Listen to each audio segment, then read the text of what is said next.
Chers amis, bonjour. Nous sommes le dimanche 11 juin 2023. Il est 8 heures. Quelques news de l'Arménie, de l'Artsakh et de la diaspora arménienne. Il est entré dans la légende, dans l'histoire du football arménien, Eric Britalian. Donc j'ai fait une caricature hier, vous voyez. Il dit l'Arménie c'est ici, donc c'est là. Donc pour montrer donc le Eric Britalian, où est l'Arménie.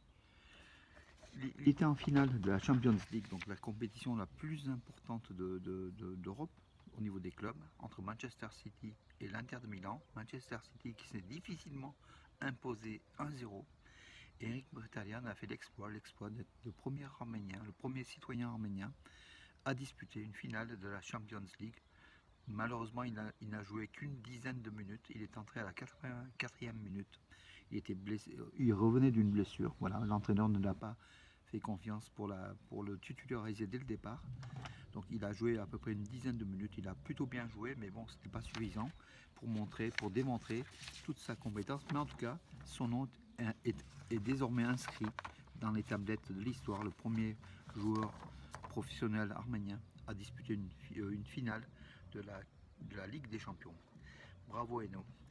Et puis une autre information. Donc Spertian, Edouard Spertian, le milieu de terrain offensif de l'équipe d'Arménie et de Krasnodar, qui était demandé par Ajax d'Amsterdam officiellement pour à peu près 9 à 10 millions d'euros. Il pourrait bien venir à l'Olympique de Marseille, c'est ce qui a été donc écrit par un spécialiste du sport en Arménie, donc qui a fait une note sur lui. Donc Spelsian pourrait bien jouer à l'Olympique de Marseille. Peut-être des transactions sont en cours. C'est Ratchaturian qui l'a posté sur Twitter. Donc voilà. Et ça c'est pas mal s'il vient jouer donc à Marseille. Bien sûr, Ajax est aussi un club prestigieux, mais nous on aime bien les clubs français. Et l'Olympique de Marseille, c'est un club légendaire. Ça serait quand même pas mal, au regard aussi des 120 000 Arméniens de la région marseillaise.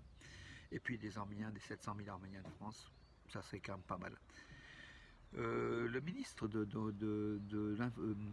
l'économie a affirmé donc hier qu'il s'appelle Keropian, oui, Keropian. Il a affirmé que donc Vahan Keropian, il a affirmé que l'Arménie, sur les 5 premiers mois de l'année, entre janvier et mai, il y avait déjà 806 000 touristes en Arménie. Donc voilà un chiffre record. On va vers une année record en matière touristique en Arménie et c'est tant mieux pour toute l'économie arménienne. Kelopian était d'ailleurs hier dans la région de Syunik pour la traditionnelle tonte des moutons. C'est un festival de la tonte des moutons dans cette région du Zankezo, le sud de l'Arménie, donc près de Tatev, dans le village de Khot.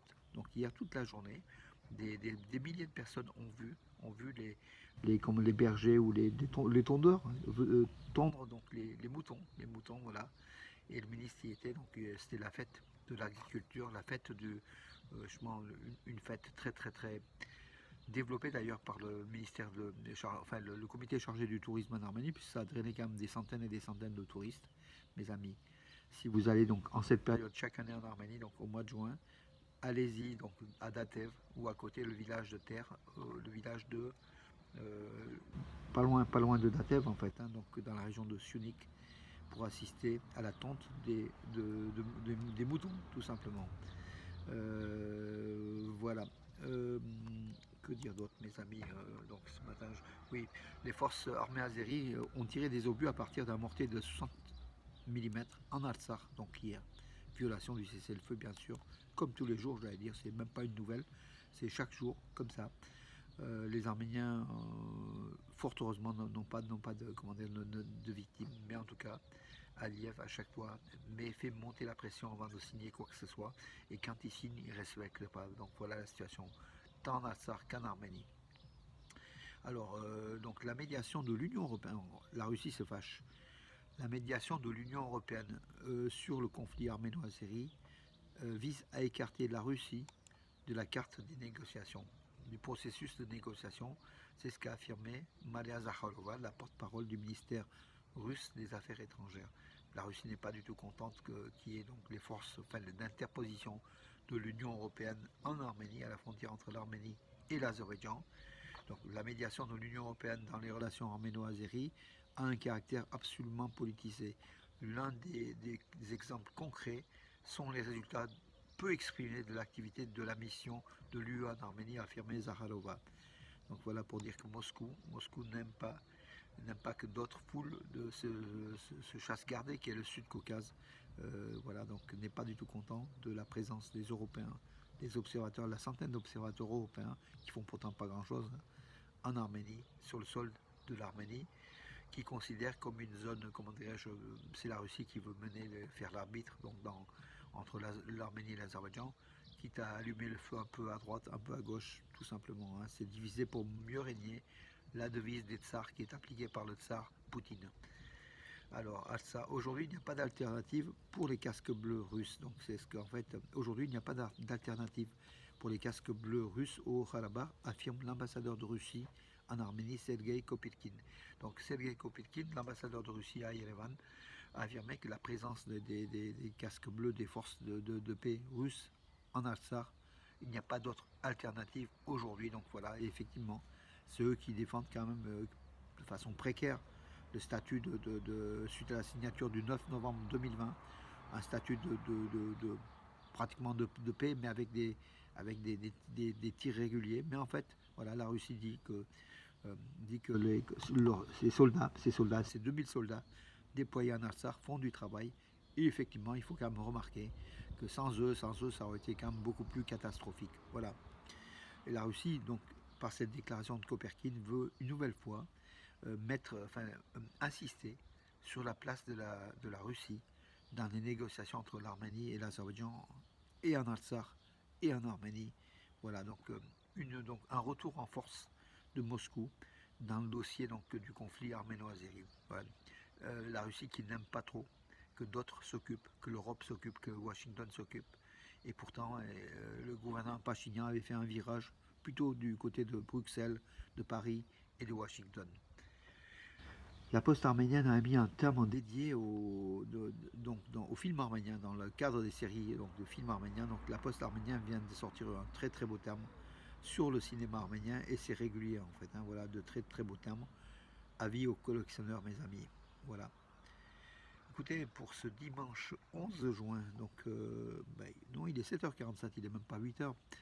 Je vous dis bonne journée, ensoleillée comme vous voyez. Donc je prends l'air de bon matin, parce qu'il va encore une fois faire chaud et lourd. Et puis mes amis, donc suivons de près l'actualité en Arménie, en Artsakh, et puis soyons avec le peuple arménien en Artsakh qu'en Arménie. Ils ont besoin de nous, ils ont besoin de la diaspora arménienne.